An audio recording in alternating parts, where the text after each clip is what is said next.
By the grace of God, దేవుని నామానికి మహిమ కలుగును గాక. గత 33.5 సంవత్సరం నా జీవితంలో డాక్టర్ ఫీజు లేదు. ఆమేన్, హల్లెలూయా. మందులు నాకు అవసరం లేదు, ఇంజక్షన్ వేసుకోలేదు. నా ప్రభు బ్రతికిస్తే నేను సేవ చేస్తా, పక్షం చెప్తా. నన్ను పడుకోబెడితే పడుకుంటా, తీసుకుంటాడా ఇక్కడ కళ్ళు మూస్తా, నా ప్రభు ఒళ్ళో పోయి కళ్ళు తెస్తా. ప్రైజ్ ది లార్డ్, హల్లెలూయా. ఈ నిరీక్షణ నన్ను సిగ్గుపరచదు, ఈ నిరీక్షణ నన్ను సిగ్గుపరచదు.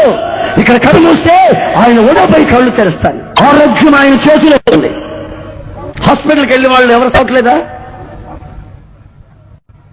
హాస్పిటల్కి వెళ్ళిన వాళ్ళు ఎవరు చూడలేదా? చెప్పరే. రోజు సచిన్ వాళ్ళు మోసుకుని పోయే వ్యాన్లు ఎన్ని సేవలు వెళ్తున్నాయి. వాళ్ళు ట్రీట్మెంట్ తీసుకునే కదా సచ్చింది, వైద్యం చేయించుకునే కదా సచ్చింది.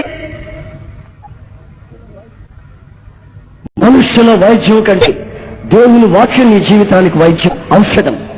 కనుక ఆ ఔషధం నీ జీవితానికి దర్పణం పడితే నీ జీవితంలో